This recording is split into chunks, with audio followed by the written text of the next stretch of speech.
Oke, baik, langsung saja. Bismillahirrahmanirrahim. Assalamualaikum warahmatullahi wabarakatuh. Waalaikumsalam warahmatullahi wabarakatuh. Yang terhormat kameramen dan yang terhormat teman-teman atau forum-forum yang saya cintai. Oke, baik, langsung saja saya akan menjelaskan kepada PPTN pertama untuk menjelaskan hasil makalah kami. Waktu dan tempat saya persilakan. 1. Penelitian kloroplas. Kloroplas adalah organel seluler yang hanya ditemukan pada tumbuhan hijau dan protista yang berfotosintesis, dan mereka mampu melakukan fotosintesis di sel. Kloroplas memiliki dinding ganda yang melindungi bagian dalam. Klorofil terdiri dari struktur lamellar protein dan kaya akan stroma, seperti halnya mitokondria. Kloroplas memiliki genom mereka sendiri, walaupun kita tidak tahu banyak mengenai genom kloroplas seperti yang kita ketahui tentang genom mitokondria. Dalam kloroplas ada sebuah peptida yang mengandung klorofil dan digunakan sebagai tempat berlangsungnya fotosintesis. Kloroplas adalah organel sel yang memiliki membran yang hanya ditemukan pada tumbuhan. Langsung yang kedua, fungsi kloroplas. Fungsi kloroplas merupakan suatu tempat untuk sebuah proses fotosintesis. Fotosintesis ini membutuhkan energi cahaya matahari yang akan diserap oleh klorofil dan diubah menjadi energi kimia yang disimpan dalam bentuk karbohidrat atau senyawa organik lain yang akan dibuatkan oleh tumbuhan. 3. Struktur kloroplas. Kloroplas terdiri dari membran luar, ranum, lumina, membran dalam, stroma, dan tilakoid. 4. Struktur dan replikasi. Struktur dari genom kloroplas seperti diketahui DNA tersusun atas kutas ganda yang berpilih.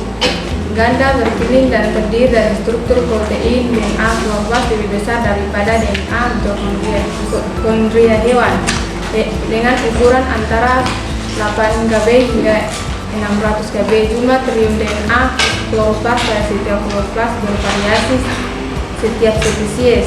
Dalam hal ini ada triun ganda dari setiap kloroplas. Semua ditemukan pada daerah nukleus ganda yang juga menghasilkan triun ganda.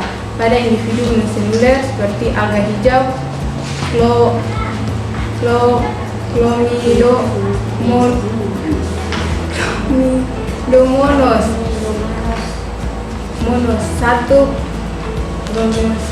satu kloroplas dalam sel terdiri antara 50 sampai 150 molekul DNA kloroplas. Masuk yang kelima, keunggulan kloroplas dalam sintesis protein. Kloroplas terdiri dari DNA yang bisa bereplikasi, RNA yang bisa mendorong sintesis protein, dan ribosom sebagai mesin atau tempat untuk sintesis protein. Bagaimanapun, DNA dan sistem sintesis protein memiliki perbedaan yang signifikan dari sistem kerja inti, nukleus, dan sitoplasma, walaupun ditemukan bersamaan dalam sel prokariota.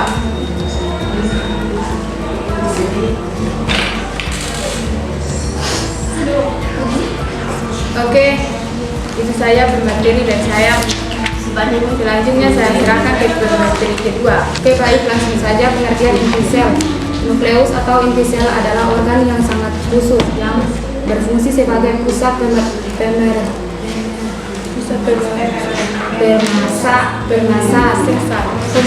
informasi dan administrasi sel.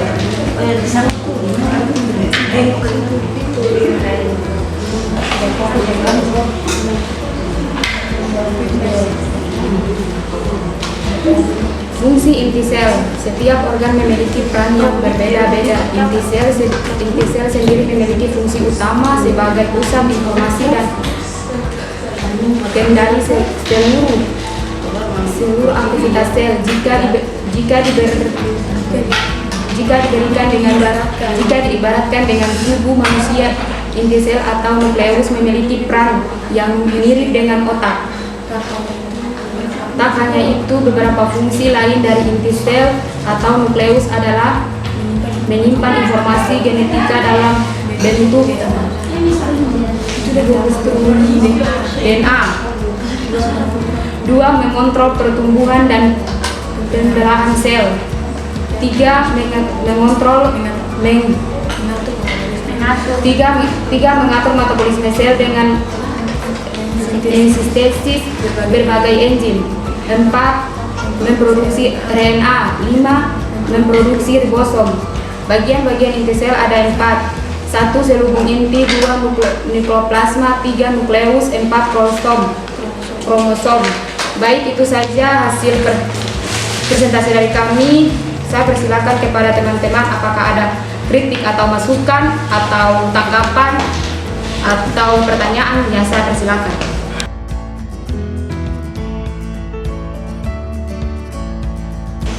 Kenapa DNA kloroplas lebih besar daripada DNA mitokondria hewan? Jadi kombinasi